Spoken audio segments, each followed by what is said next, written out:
Wow.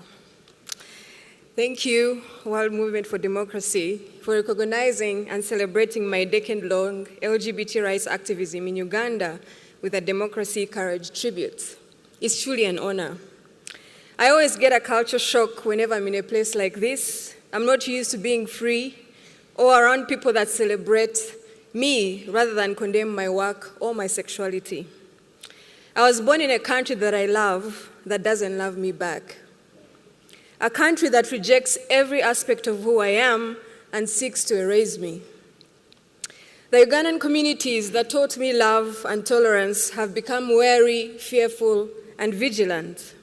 Families are denouncing and condemning their LGBT children, like a friend of mine who came out and was almost run over by his father. Why? Because his father said he'd rather have a dead son than a gay son. Or like my mother, who refuses to recognize my sexuality or my work, often saying she wishes I was a bank teller. Mob violence is not just when you're being stoned on the streets. It's when, like us, you live in fear and uncertainty every day. Community members are routinely outed by radicalized vigilantes. Acting on tip-offs, the police raid community safe houses, throw community members in filthy cells, to subjugate them to inhumane and degrading treatments, including isolation and forced anal examinations, which have no evidential value. Police have shut down workshops organized by the community and arrested attendees. When I was arrested for daring to organize a Pride event celebration, my lawyer, Nicholas Opiel, came just in time before police handed me over to detain criminals who were frothing on the mouth with excitement at the chance to teach me and other detained organizers a lesson for being homosexuals. I survived corrective rape that night. The crisis facing my community has only gotten worse since last year, when Uganda's president of almost 40 years assented to the Anti-Homosexuality Act of 2023. The draconian law, which is the second in only 10 years, is like the 2013 Kill the Gays law that was repealed on a mere technicality. It has unleashed the darker side of a government, an increasingly authoritarian government that is hell-bent on scapegoating a vulnerable community for diversionary and populist reasons. Few things are more dangerous than leaders with no fear of reprisal, who face no accountability for treating LGBTI citizens like second-class citizens. The new law increases the penalty for same-sex consensual adult relationships to imprisonment for life. It creates 7 new crimes, such as aggravated homosexuality, which includes consensual sex with a person living with disabilities, for which LGBTIQ Ugandans could face the death penalty. For the crime of attempted homosexuality, we could face 10 years. The law criminalizes promotion of homosexuality, punishing all forms of advocacy in support of LGBTI Ugandans with a possible 20-year imprisonment sentence. Activists, public health workers, and others face long imprisonment sentences and hefty fines for implementing programs or voicing any form of allyship. Over the last 1.5 years of the law's enactment, the Convening for Equality has documented and verified over 1,550 gross human rights violations against the LGBT community. This hateful law means I wake up every day to the reality that the country that I was born in and raised in, a country that I knew to be peaceful, where we were taught to love and be tolerant towards each other, denies my existence. A country's true democracy is measured in how it treats her minorities. In this context, therefore, Uganda is failing to live up to her democratic principles. This year in October, Uganda marked 62 years of independence from British rule, but the anti-sodomy laws from the colonial era have never been repealed. Moreover, the Ugandan LGBTI community suffers from a horrible form of recolonization from a powerful foreign anti-LGBTI movement.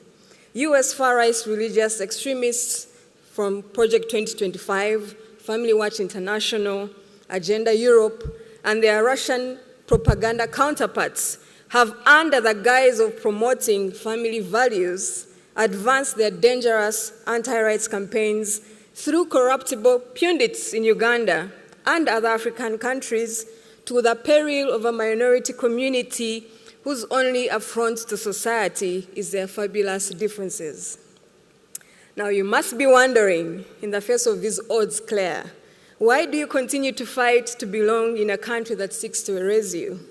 See, when you love something, you fight for it. You fight to belong. You fight for the freedoms that authoritarian regimes will not give freely. You fight because so many communities all over the world have had to fight, and I'm not different. I fight because I want those who come after me to have a softer landing, to know a different Uganda. Through the People Like Uganda project I founded, we work hard to help Ugandans unlearn their homophobia and regain their ability to accept different people in their communities, while creating a safe space for families to build firm foundations of meaningful allyship for their LGBTIQ children where it matters most, at home. Through Chapter 4's strategic litigation programs, we are fighting to end institutional inequalities and discrimination. In July this year, we filed an appeal against the Constitutional Court ruling in the legal challenge against the Anti-Homosexuality Act at the Supreme Court, asking the highest appellant court of Uganda a simple but fundamental question: do Ugandan LGBTI individuals enjoy the same human rights enshrined and guaranteed under the Bill of Rights of the Ugandan Constitution or not? Just as we fight side by side with you against bad governance, poverty, violence against women and girls, dictatorship, authoritarian regimes, we appeal to you to fight for the rights of LGBTI individuals to live in dignity, free from discrimination and violence. All human beings are born free and equal in dignity and rights after all. You must therefore stop picking and choosing which human rights to protect and which ones to ignore. The spirit of Ubuntu demands that we fight side by side to protect each other collectively, and that our shared humanity overlooks our differences. Love wins over hate, always, but silence also kills. State-sponsored hate and violence will always crumble when met with a united people that refuse to be silenced in the face of all forms of justice. In Uganda, they call me many names: a lesbian mercenary, a lost generation leader, a waste of womanhood. I wear all these names as a badge of honor. They mean I'm doing something important. Respectability politics have never benefited anyone but the oppressor. After all, well-behaved women never make history. I appeal to you to join the Convening for Equality as we continue to remind the governments of Uganda, of Liberia, of Kenya, of Mali, that LGBTIQ rights are non-negotiable and have never been up for debate. Tonight, yes. Tonight, I see the spirit of Ubuntu. I draw so much strength from it. We draw so much strength from it. It builds on our hope that Ugandans shall one day share the freedoms that I witness in this room. I implore you to keep an eye on Uganda. I implore you to continue to offer moral, financial, and technical support to national activists and organizations working on the ground. Your solidarity shall help us get the freedom we are so desperately fighting for. Until then, I remain a sexual outlaw.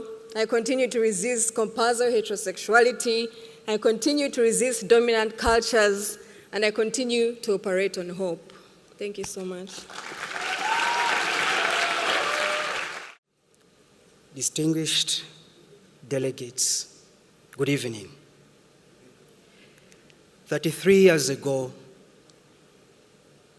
I came out to my family on this land. My mother was an aid worker working in South Africa. I was only 11 years old, almost turning 12 at the time, when I told my mom that I wasn't a girl. She was shocked, but she supported me.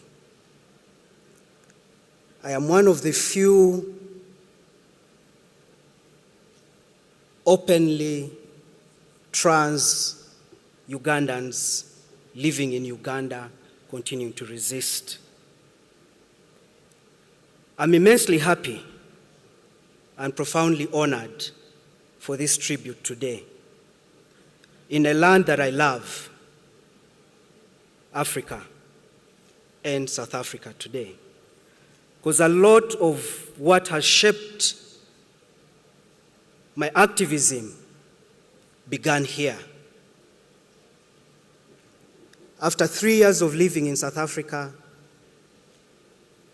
we were sent back home because Mom had to go to another mission. My work, my resistance began when I was 15. That is when I was publicly protesting against oppression of people like me. In the home that I lived in, I knew love, I knew acceptance, I knew protection and safety. When I stepped out in the world, I became a criminal, I became an abomination, and I resisted that, and I continue to resist that. This moment is a testament not just to me or for us, but to the resilience and bravery of my community, our community in Uganda and across Africa.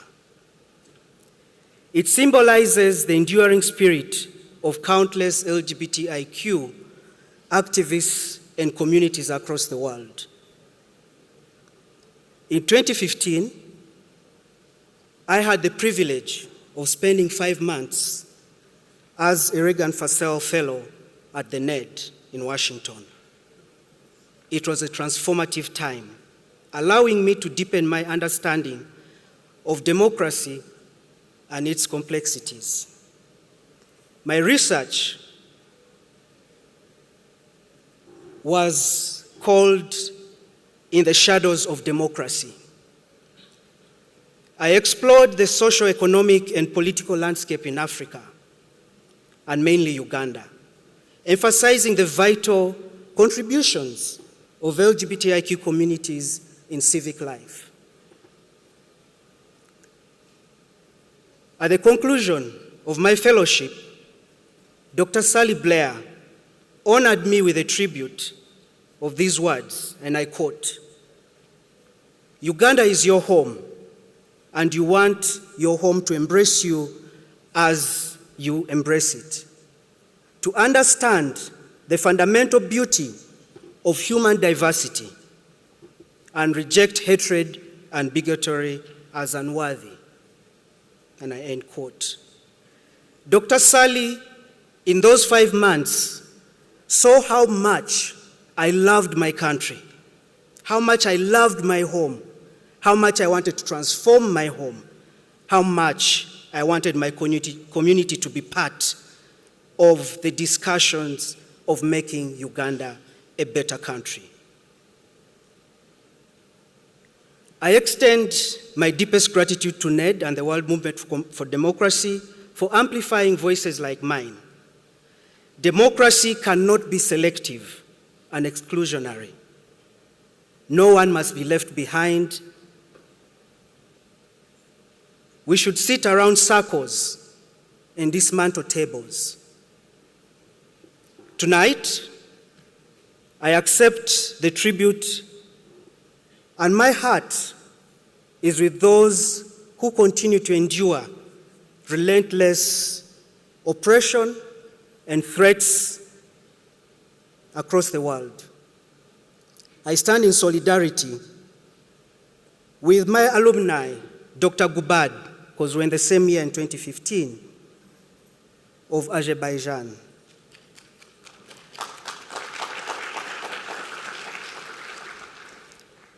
I stand in solidarity with all political prisoners, including those in my country and other detainees everywhere. At the risk of probably never going to Tanzania, I also stand in solidarity with LGBTIQ detainees in Tanzania, whose voices and stories are almost untold, and all those in nations where homosexuality is illegal or being recriminalized. This work carries profound stakes. Therefore, there's urgent need for collective solidarity without discrimination, and we need action taken right away. Let us reaffirm our commitment to a world where every person can live with dignity. Together we can dismantle systems of hatred and build a future rooted in Ubuntu, acceptance, justice, equity, and love. As Assata Shakur has taught us, and I quote, "We have nothing to lose but our chains." Can you repeat after me? Find your voice, please. We have nothing to lose but our chains. I can't hear anybody. Yeah? Are we democracy activists or not? What do we have to lose? All right. Thank you so much for standing with us in Uganda and believing in the power of change for this world. Amandla! Amandla! Thank you.